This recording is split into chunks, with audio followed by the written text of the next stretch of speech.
শীতকালে আমার মতো কারা কারা এরকম সবজি দিয়ে লাবড়া রান্না করে খেয়েছো?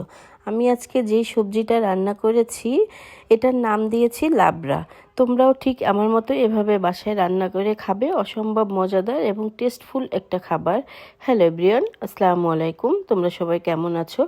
তো আমি আমার মূল রেসিপিতে চলে যাচ্ছি। আমি আজকে বিভিন্ন রকমের সবজি দিয়ে একটা লাবড়া রান্না করেছি। আর কি কি সবজি দিয়েছি তাও আমি তোমাদেরকে দেখিয়ে দিচ্ছি। আমি নিয়েছি আলু, নিয়েছি বেগুন, নিয়েছি পেঁপে, নিয়েছি বরবটি, নিয়েছি শালগম, নিয়েছি সিম, নিয়েছি গাজর, ফুলকপি, লাউ, মিষ্টি কুমড়া।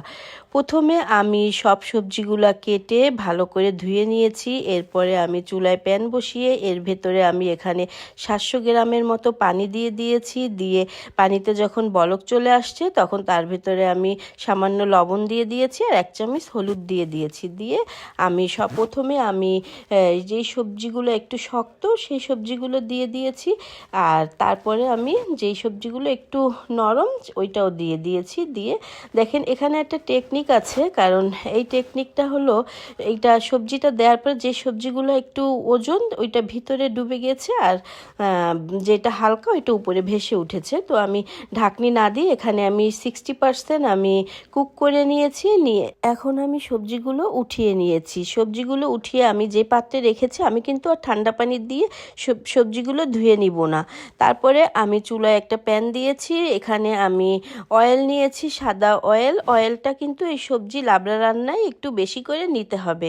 তারপরে আমি 2 চামচ আস্তা জিরা দিয়ে দিয়েছি। দিয়ে একটু ভেজে তারপরে 3 চামচ আমি পাঁচফোড়ন দিয়ে দিয়েছি। এই সবজিটার কিন্তু দ্বিগুণ ফ্লেভার বাড়িয়ে দিবে এই পাঁচফোড়নে। তারপরে আমি পেঁয়াজ কুচি দিয়েছি। পেঁয়াজ কুচিটাও একটু বেশি দিতে হবে। এরপরে কাঁচা ঝাল দিয়ে দিয়েছি। দিয়ে একটু নেড়েচেড়ে আমি ঠান্ডা করে রাখা দুধ দিয়ে দিয়েছি।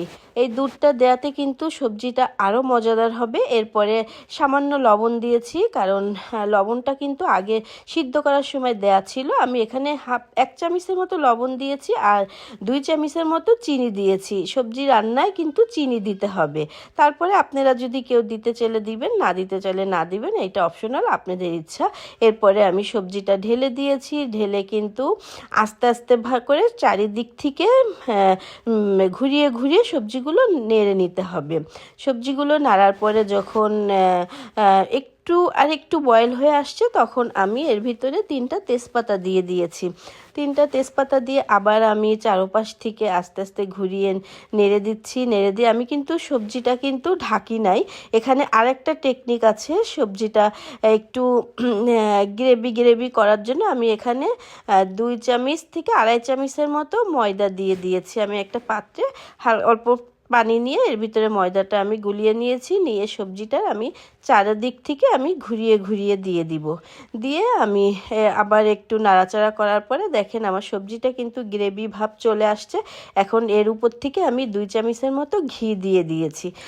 ঘি দেওয়ার পরে এত সুন্দর একটা ফ্লেভার বের হয়েছে, বিশ্বাস করেন আপনারা ঠিক আমার মতো করে যদি এভাবে বাসায় রান্না করেন খেতে যে এরকম মজা লাগবে আর দেখতেও অসম্ভব সুন্দর লাগছে। আমার সবজির কালারটা কিন্তু একটুও চেঞ্জ হয়নি এবং সবজিগুলো কিন্তু যেমন আস্তা তেমনই আছে, একটুও ভেঙে যায়নি। আর আপনারা বলতে পারেন যে এই সবজি লাবড়া রান্নাটায় কি ধনিয়া পাতা দেওয়া যাবে? না, ধনিয়া পাতা দেওয়া যাবে না, কারণ ধনিয়া পাতার ফ্লেভারটা দিলে অন্যরকম চলে আসবে।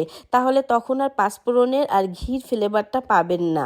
তো যাই হোক, আমার এই সবজির লাবড়া রান্নাটা কিন্তু যে কোনো সাদা ভাতের সাথে, পোলাওর সাথে, পরোটার সাথে, রুটির সাথে খেতে অসম্ভব মজা লাগবে। তো আমার ভিডিওটা এই পর্যন্ত ছিল। যার যার ভালো লাগবে লাইক করবেন, কমেন্ট করবেন অ্যান্ড শেয়ার করে দিবেন। সবাই ভালো থাকবেন। আল্লাহ হাফেজ। আসসালামু আলাইকুম।